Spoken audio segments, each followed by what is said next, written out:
You want to know what real betrayal looks like? It's not the dramatic scene from a movie where you catch someone in bed. It's sitting in your kitchen at 2 a.m., 7 months pregnant, staring at credit card statements that tell a story your husband never did. My name is Sailor Klein. I'm 29 years old, a forensic accountant who spent my career uncovering financial fraud for corporations. I never thought I'd need to use those skills on my own marriage. If you've ever felt like something doesn't add up in your relationship, stay with me. This story might save you years of heartache. I used to believe I had won the relationship lottery. Decca Klein was everything I thought I wanted in a partner. Tall, confident, successful in commercial real estate, and charming enough to sell ice to Antarctica. We met at a charity auction for underprivileged kids. He bid $3,000 on a weekend getaway to Napa Valley, not because he wanted the trip, but because he wanted an excuse to ask me out. At least, that's the story he told everyone. His parents, Barrett and Cosette Klein, owned Klein Catering, the most prestigious catering company in the city. They handled million-dollar weddings, corporate galas, and political fundraisers. Barrett was a gentle giant who could organize a 5-course meal for 500 people without breaking a sweat. Cosette had an eye for detail that could spot a wilted flower from across a ballroom. They welcomed me into their family like I'd always belonged there. Our wedding was featured in Metropolitan magazine as the young professional's dream wedding. The venue, the flowers, the 5-course meal, everything was perfect. Barrett and Cosette handled the catering as their wedding gift to us. My parents, Jasper and Willa, both retired high school teachers, were overwhelmed by the generosity. They'd never experienced anything so elegant. After the wedding, we bought a stunning colonial house in Westfield Heights. Decca was making serious money selling luxury properties to tech executives and finance brothers. I was pulling in 6 figures analyzing financial fraud cases. We had date nights at expensive restaurants, weekend trips to Martha's Vineyard, and a 5-year plan that included everything from retirement savings to the perfect timing for kids. I thought I had it all figured out. I was wrong. Everything changed when I saw those 2 pink lines on the pregnancy test. Decca's reaction was everything I hoped for. He lifted me off my feet, spun me around, and immediately started talking about converting the guest room into a nursery. He called his parents before I'd even called mine. Barrett cried. Cosette started planning a baby shower before I was 8 weeks along. But something shifted in the weeks that followed. Decca became obsessed with what he called building our empire. He started working later, taking on bigger clients, scheduling weekend showings for multimillion-dollar properties. When I asked him to slow down and enjoy this time together, he'd get this look in his eyes like I didn't understand the pressure he was under. If you're listening to this and your partner suddenly changed their priorities when your life changed, pay attention to what comes next. By my 2nd trimester, the morning sickness hit like a freight train. I'm talking about throwing up 6 times before noon, being unable to keep down anything but saltines and ginger ale, and having to lie down on the bathroom floor between client calls because standing made me dizzy. Decca's response was to suggest I was being a bit dramatic about normal pregnancy symptoms. One Thursday evening, I asked him to pick up groceries on his way home because I'd been too weak to drive. His response still echoes in my mind. Sailor, other women work full-time jobs while pregnant. They don't treat pregnancy like a disability. Maybe if you pushed through it instead of giving in to every little discomfort, you'd feel stronger. That night, lying in bed while he scrolled through property listings on his phone, I realized I felt more alone than I had when I was actually single. The isolation got worse. Decca started making comments about my appearance, how I'd let myself go even though I was growing a human being. He'd mention other pregnant women we knew who handled it better or who didn't use pregnancy as an excuse to stop taking care of themselves. When I was 6 months pregnant, I took maternity leave. My company offered full pay for 4 months, and I was grateful for the chance to rest and prepare for the baby. But Decca seemed to think I was living in luxury while he carried the weight of providing for our family. One evening, he came home to find me napping on the couch. I'd been up all night with heartburn and had barely slept in days. The moment he walked in, his face hardened. "Really, Sailor? It's 7 p.m. and you're sleeping." I sat up, trying to orient myself. I haven't slept in 3 days. The heartburn has been. I don't want to hear it, he cut me off. I'm working 14-hour days to make sure we can afford this baby, and you're complaining about being uncomfortable? You have one job right now, and you can't even handle that. That's when something inside me broke. Not dramatically, but quietly, like a hairline crack in a foundation that you don't notice until the whole structure starts to shift. Here's what I learned. When someone shows you who they are during your most vulnerable moments, believe them the first time. I started paying attention to details I'd been ignoring. Decker's stories about work didn't always add up. He'd mention closing deals that never appeared in our bank statements. He'd talk about client dinners that required him to be out until midnight. He'd shower immediately when he came home, even on days when he claimed he'd been in the office all day. As a forensic accountant, inconsistencies in stories were red flags I'd been trained to notice. I'd just been too emotionally invested to apply those skills to my own life. 8 months pregnant, I made a decision that would change everything. Instead of confronting Decker with my suspicions, I decided to do what I did best, follow the money trail. I started by gathering our financial statements, credit card bills, and bank records. What I found made my blood run cold. For the past 6 months, there had been charges I didn't recognize. Expensive restaurants on nights when Decker claimed he was working late at the office. Hotel charges in the city when he said he was showing properties in the suburbs. Charges at a high-end lingerie store that definitely weren't for me. The pattern was clear and damning. Every Tuesday and Thursday evening, there were charges at the same upscale hotel downtown. Always the same amount, $400. Always accompanied by charges at expensive restaurants. Always on nights when Decker claimed he was working late to secure our future. I created a spreadsheet. Date, time, location, amount, and Decker's explanation for where he was. The discrepancies were staggering. According to our credit cards, my husband had been living a double life for months. If you suspect financial infidelity in your relationship, document everything. Screenshots, statements, receipts. Your gut feeling needs concrete evidence to protect yourself legally. The most devastating discovery came when I cross-referenced the hotel charges with Decker's social media activity. On Instagram, he'd been tagged in photos at his gym. The same gym where he'd been going every Tuesday and Thursday after work.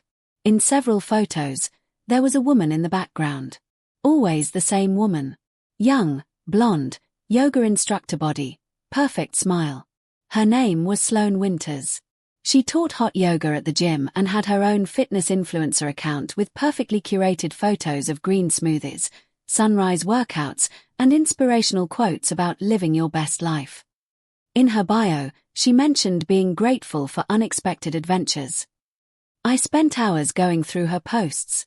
In the past 6 months, she'd suddenly started posting photos from expensive restaurants. The same restaurants that appeared on our credit card statements. She'd been to weekend spa retreats, wearing jewelry I'd never seen before, driving a car that was definitely above a yoga instructor's salary. The timeline was crystal clear.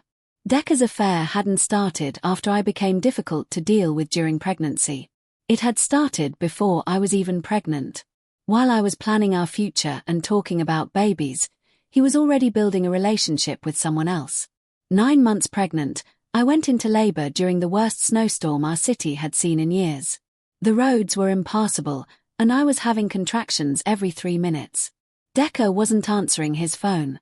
My father drove through the storm to get me to the hospital, his knuckles white on the steering wheel as we slid through empty streets. My mother held my hand in the back seat while I breathed through contractions and tried not to panic about where my husband was. River Klein was born at 3:17 a.m. on a Tuesday, after 18 hours of labor. She was perfect, tiny fingers, dark hair, and lungs that announced her arrival to the entire maternity ward. The moment they placed her on my chest, I felt a love so fierce it took my breath away. I also felt a rage so pure it could have powered the hospital. Decker arrived at 6 a.m., 3 hours after his daughter was born. His excuse was that he'd been at an emergency client meeting, closing the biggest deal of his career. He said his phone had died and he'd been in meetings until 5 a.m. But I knew better. I'd been tracking our credit cards from my hospital bed. At 11 p.m. the night before, while I was in active labor, there had been a charge at an expensive spa resort 2 hours outside the city. A charge for a couple's massage and overnight stay. While I was bringing his daughter into the world, Decker was getting a massage with his girlfriend. Sometimes the cruelest betrayals happen during the moments when you need someone the most. Don't make excuses for inexcusable behavior. Barrett and Cosette arrived at the hospital with tears in their eyes and arms full of flowers. They'd driven through the storm the moment they got my mother's call. Barrett held River like she was made of spun glass, and Cosette couldn't stop crying happy tears. "Where's Decker?" Cosette asked, looking around the room. "He's coming," I said. "Big client meeting." But I saw the look that passed between them. Barrett's jaw tightened almost imperceptibly. Cosette's smile faltered for just a moment. They knew their son well enough to recognize his patterns. When Decker finally arrived, he put on the performance of his life. He kissed my forehead, cradled River with appropriate awe, and told everyone who would listen about how he'd been working around the clock to secure our family's future. But I noticed he smelled like expensive soap that we didn't have at home. I noticed his hair looked freshly styled. I noticed he was wearing a shirt I'd never seen before. The next few weeks were a blur of sleepless nights, endless feedings, and a baby who seemed to cry from sunset to sunrise. River had colic, which meant she screamed for hours every evening without any apparent cause. I was exhausted, leaking, bleeding, and running on 2 hours of sleep per night. Decker's contribution was to kiss River's forehead each morning before leaving for work and to ask how she'd slept when he came home. As if a 3-week-old baby's sleep schedule was something I had any control over. One evening, after River had been crying for 4 straight hours, I called Decker in desperation. I was crying too, overwhelmed and exhausted beyond anything I'd ever experienced. "Can you come home early? I need help. I haven't eaten today, and she won't stop crying." His response: "Babe, you're the one who wanted to be a stay-at-home mom for now. I'm trying to build something here. Can you handle it for a few more hours?" That night, I made a decision. I was going to confront Decker with everything I'd discovered. But I wasn't going to do it privately where he could manipulate the situation or make me feel crazy. I was going to do it in front of the people whose opinion mattered to him most: his parents. Barrett and Cosette visited every week to see River. They brought home-cooked meals, helped with laundry, and gave me breaks to shower or nap. They were the grandparents every new mother dreams of having. The next Saturday, I prepared for their visit differently than usual. Instead of trying to clean the house or put together a nice meal, I organized evidence. I printed out credit card statements, bank records, and screenshots of social media posts. I created a timeline of Decker's lies. I prepared a presentation that would have made my corporate clients proud. When Barrett and Cosette arrived, they immediately took over. Barrett scooped up River and started singing softly to her while she fussed. Cosette heated up the lasagna she'd brought and started organizing our kitchen. "You look exhausted, sweetheart," she said gently. "When's the last time you had a real meal?" Before I could answer, Decker walked in. He was supposed to be showing a property, but he was home 3 hours early. He looked around at his parents holding his daughter and making themselves at home in his kitchen, and his face tightened. "Hey, Mom. Dad. I didn't know you were coming by." "We come by every Saturday," Cosette said. "We've been doing this for a month." Decker forced a smile. "Right. Of course. I just thought maybe you'd call first." That's when I knew it was time. Sometimes the only way to get justice is to stop protecting people from the consequences of their own actions. I walked to the dining room and returned with a manila folder. Barrett and Cosette looked curious. Decker looked nervous. "I have something to show everyone," I said quietly. I opened the folder and spread the contents across the coffee table. Credit card statements, bank records, printed screenshots, and my meticulously organized timeline. For the past 6 months, while I've been pregnant and taking care of our newborn daughter, Decker has been having an affair. The room went silent except for River's soft breathing. Cosette sat down hard in the armchair. Barrett's face went pale. "These are our credit card statements," I continued, pointing to the papers. Every Tuesday and Thursday for 6 months. Charges at the Grandview Hotel downtown. $400 each time. Always followed by charges at expensive restaurants. I pulled out my phone and showed them Sloane's Instagram account. This is Sloane Winters. She's a yoga instructor at Decca's gym. If you look at her posts from the past 6 months, she's been to every restaurant that appears on our credit card bills. She's wearing jewelry and driving a car that costs more than a yoga instructor makes. Decca started to speak, but I held up my hand. The night River was born, while I was in labor for 18 hours, there was a charge at Sunset Springs Spa Resort. A couple's package. Overnight stay. While his daughter was being born. Barrett set River down in her carrier with shaking hands. When he looked at his son, his face was harder than I'd ever seen it. Is this true? Decca's composure cracked. It's not what it looks like. The receipts are misleading. I can explain everything. I pulled out the final piece of evidence. Printed text messages I'd found on our shared iPad, messages that had synced from his phone. These are from Sloane. From last week. I read aloud, "Can't wait to see you Thursday. The usual room." And this one, from yesterday, "Your baby is so lucky to have such a dedicated daddy. See you tonight." The silence that followed was deafening. Cosette spoke first, her voice steady despite the tears streaming down her face. "How long?" "It started before Sailor was even pregnant," I answered, because I knew Decca would lie. "The credit card charges go back 8 months. Barrett stood up slowly. When he spoke, his voice was controlled but filled with a fury I'd never heard from this gentle man. "You've been cheating on your pregnant wife with family money." "Dad, We've been financially supporting your big deals through silent partnerships. We've been backing your career because we believed in your integrity." Barrett walked to the window and stared out at the street. When he turned around, his face was resolute. "Pack a bag. You're not staying here tonight." "This is my house," Decca protested. "A house you couldn't afford without family money," Cosette said quietly. "A house where you brought shame to your wife and daughter." I picked up River and held her close. "I want him out. Tonight." Barrett nodded and walked down the hallway. He returned with a duffel bag and set it at Decca's feet. "You'll stay with us until this is resolved. And it will be resolved quickly." Decca looked around the room desperately. "Mom, please. It's not as bad as it looks. I made mistakes, but we can work through this." Cosette's voice was ice cold. "You made choices. Every Tuesday and Thursday for 6 months, you chose another woman over your family." As they escorted Decca out of the house, I felt something I hadn't felt in months, relief. The pretending was over. The lies were exposed. The gaslighting had ended. But the real reckoning was just beginning. Don't be afraid to accept help from people who genuinely care about your well-being. Sometimes family isn't about blood. It's about who shows up when you need them most. 3 days later, Barrett and Cosette returned with legal documents and a plan that proved they hadn't built a successful business by being naive about human nature. "He signed everything," Barrett said as he set a folder on my kitchen table.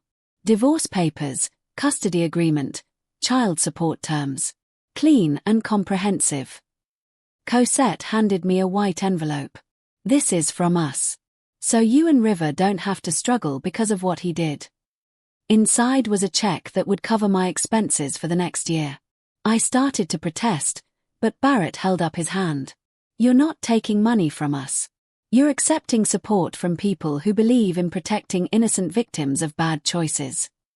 Then Cosette explained the rest of their plan, and I realized that successful business owners don't just succeed by being nice. They succeed by understanding consequences. Decca's salary and expenses are now under our direct control. No more credit cards, no more access to family money, no more silent partnerships in his deals. He gets a weekly allowance sufficient for basic living expenses and work transportation. That's all. But the financial control was just the beginning. Barrett and Cosette had spent 40 years building relationships in the hospitality and luxury service industry. Their client base included every upscale restaurant, hotel, and venue in the city. Word travels fast in small, wealthy communities, especially when it involves trust and character. Within 2 weeks, Decca's reputation in the luxury real estate market began to crumble. Clients who valued family values and integrity quietly moved their business elsewhere. Referral sources dried up. His brokerage, which depended on relationships and trust, started questioning his character. I learned later that Sloane had disappeared the moment she realized the financial support was gone. No more expensive dinners, no more hotel rooms, no more gifts. She blocked Decca's number and started dating a different gym member within the week. Barrett and Cosette weren't finished.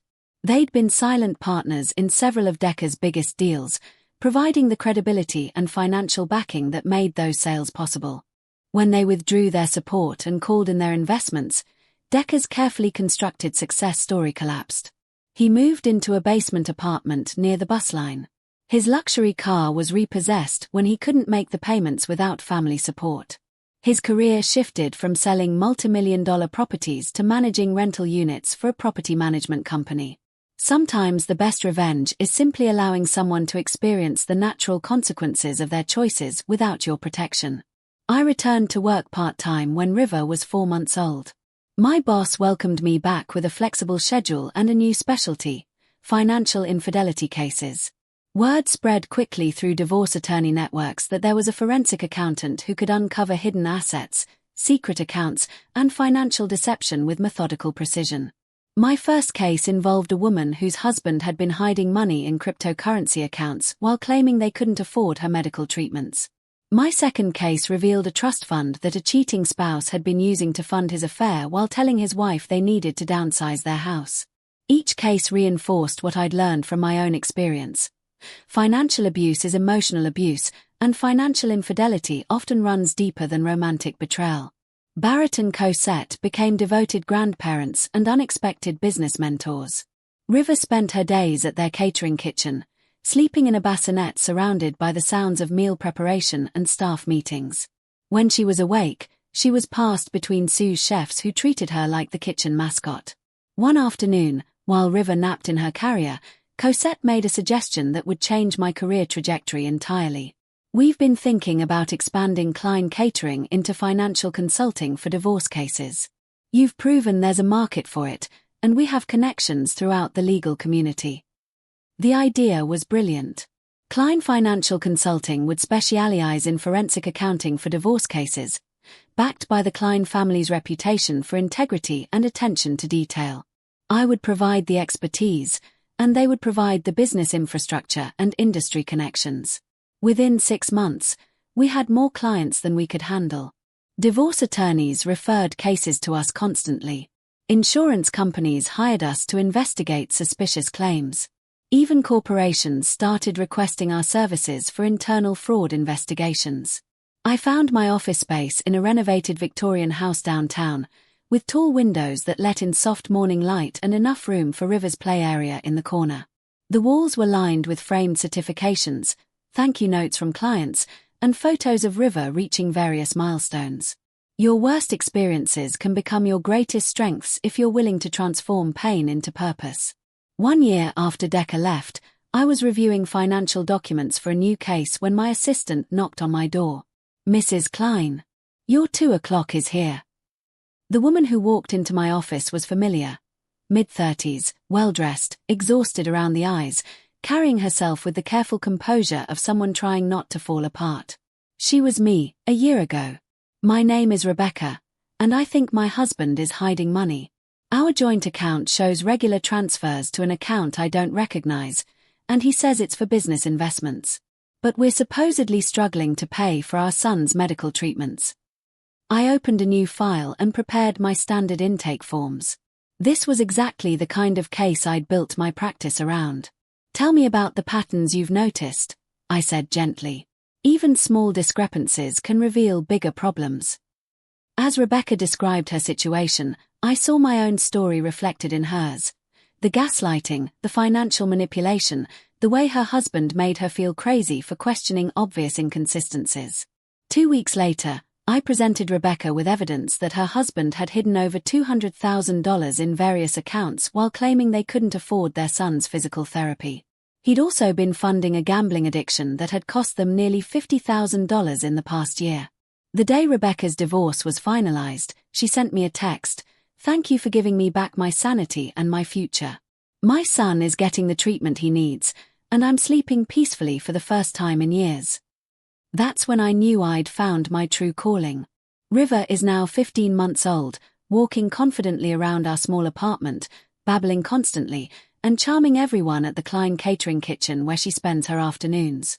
She calls Barrett Papa and Cosette Nana, and they spoil her with the devotion of grandparents who understand the precious nature of family bonds built on love rather than obligation. People ask me if I miss being married. The answer is complicated. I miss the version of myself I imagined I'd become. I miss the fairy tale I held on to too long. I miss the security of believing I had a partner I could count on. But I don't miss the marriage I actually had. I don't miss walking on eggshells around someone's mood swings. I don't miss making excuses for inexcusable behavior. I don't miss feeling like I was failing at an impossible standard. I don't miss being made to feel guilty for needing support during the most vulnerable time of my life. Most of all, I don't miss the person I was becoming in that relationship. Smaller, quieter, more apologetic, constantly second-guessing my own perceptions and needs.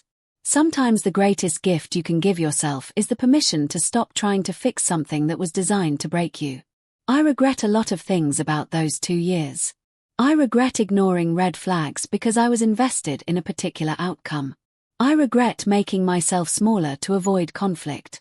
I regret prioritizing someone else's comfort over my own well-being. But I don't regret gathering evidence instead of relying on confrontation. I don't regret accepting help from people who genuinely cared about River and me. I don't regret walking away from a situation that was damaging my mental health and setting a terrible example for my daughter. And I definitely don't regret building a career that helps other women escape similar situations. Last month, I received an envelope with no return address. Inside was a wedding invitation. Decker was marrying someone new, a 23-year-old recent college graduate who worked at a coffee shop near his apartment building. The invitation was clearly a budget affair, printed on basic cardstock with no fancy calligraphy or premium paper. I felt nothing. Not anger, not sadness, not even satisfaction. Just nothing. He'd become irrelevant to my life except for the monthly child support payments that arrived on time thanks to Barrett and Cosette's oversight. I threw the invitation away and went back to work on a case involving a woman whose husband had been stealing from their daughter's college fund to pay for his affair partner's shopping sprees. River woke up from her nap and toddled over to my desk, chattering happily about her stuffed elephant. I picked her up and looked out the window at the city below. Our city. Our life. Our future. That evening, I stood in our kitchen making dinner while River played with wooden blocks on the floor. The apartment was small but filled with light. The silence felt peaceful instead of empty. I realized this was what contentment felt like, not the dramatic happiness of romantic comedies, but the quiet satisfaction of a life built on honest foundations. If you're in a relationship that requires you to become smaller, quieter, or less than who you really are, it's not the right relationship. Don't negotiate with people who don't value your worth. My phone buzzed with a text from a potential new client, a woman who suspected her husband was using their business accounts to fund an affair. I scheduled a consultation for the following week. River looked up from her blocks and smiled at me with such pure joy that my heart ached with how much I loved her.